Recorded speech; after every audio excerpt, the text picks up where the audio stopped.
செய்திகள் தொடர்கின்றன. ஜப்பானில் இரண்டாம் உலகப் போர் நடந்து 66 ஆண்டுகள் நிறைவடைந்ததை முன்னிட்டு டோக்கியோவில் உள்ள போர் நினைவு சின்னத்தை பார்க்க பல்லாயிரக்கணக்கானோர் திரண்டனர். இரண்டாம் உலகப் போரில் ஜப்பான் நாடு பலத்த சேதமடைந்தது. அமெரிக்காவின் விமானம் அணுகுண்டு வீசியதில் ஜப்பானின் முக்கிய நகரங்களான கிரோசிமா, நாகசாகி ஆகியவை தரைமட்டமானது. இந்த போர் ஏற்படுத்திய அழிவை நினைவு கூறும் வகையிலும் அந்த நாடு அந்நிய சுதந்திரம் அடைந்ததை குறிக்கும் வகையிலும் யசுகுனி என்ற சிலையை டோக்கியோ நகரில் ஜப்பான் அரசு நிறுவியுள்ளது.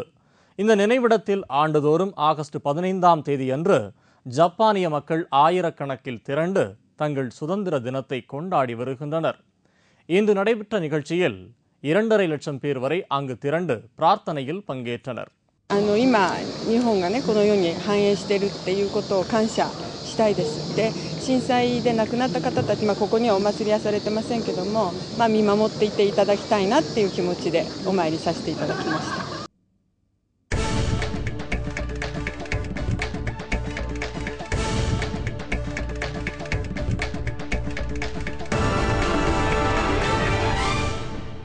லண்டனில் நடைபெற்ற உலக சாம்பியன் பூப்பந்து போட்டியில் சீனா 5 தங்கப்பதக்கங்களை வென்றது.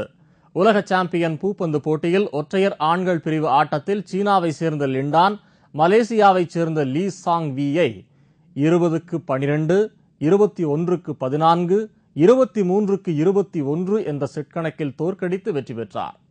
பெண்கள் ஒற்றையர் ஆட்டத்தில் சீனாவை சேர்ந்த யாங் ஈகான் தைவானை சேர்ந்த ஸ்டெஸ் சாவே சிங் என்பவரை 21-15, 21-10 என்ற செட் கணக்கில் தோற்கடித்து வெற்றி பெற்றார். பெண்கள் இரட்டையர் ஆட்டத்தில் சீனாவை சேர்ந்த வாங் சியாலியும் யூ யாங்கும் மற்றொரு சீன அணியினை தோற்கடித்தனர். ஆண்கள் இரட்டையர் ஆட்டத்தில் சீன அணியினர் தென்கொரிய அணியினையும், இரட்டையர் கலப்பு ஆட்டத்தில் சீன அணி ஸ்காட்லாந்து அணியையும் தோற்கடித்தனர். ஒவ்வொரு அணியின் வெற்றியின் போதும் கூடியிருந்த ரசிகர்கள் கைதட்டி மகிழ்ச்சி ஆரவாரம் செய்தனர். திருச்சியில் நடைபெற்ற மாநில அளவிலான ஹாக்கி போட்டியின் இறுதி ஆட்டத்தில் மதுரை அணி 4-0 என்ற புள்ளி கணக்கில் சென்னையை வீழ்த்தி சாம்பியன் கோப்பையை தட்டிச் சென்றது. மாநில அளவிலான ஹாக்கி போட்டியின் இறுதிச் சுற்று போட்டி திருச்சி அண்ணா விளையாட்டரங்கில் நடைபெற்றது. இந்த போட்டியில் திருச்சி, சென்னை, மதுரை, தூத்துக்குடி உள்ளிட்ட பல்வேறு மாவட்டங்களைச் சேர்ந்த அணிகள் கலந்து கொண்டன. லீக் மற்றும் சூப்பர் லீக் முறையில் நடைபெற்ற இந்த போட்டியில் இறுதிப் போட்டியில் சென்னை அணியுடன் மதுரை அணி மோதியது. இதில் மதுரை அணி அபாரமாக விளையாடி 4-0 என்ற கோல் கணக்கில் சென்னை அணியை தோற்கடித்து சாம்பியன்ஷிப் கோப்பையை வென்றது. 2வது இடத்தை புள்ளிகள் அடிப்படையில் விருதுநகர் அணியும், 3வது இடத்தை சென்னை அணியும், 4வது இடத்தை திருச்சி அணியும் கைப்பற்றின. இறுதிப் போட்டியில் சிறப்பு விருந்தினராக தமிழக கால்நடைத்துறை அமைச்சர் NR சிவபதி கலந்து கொண்டு வெற்றி பெற்ற அணிகளுக்கு பரிசுகளை வழங்கினார்.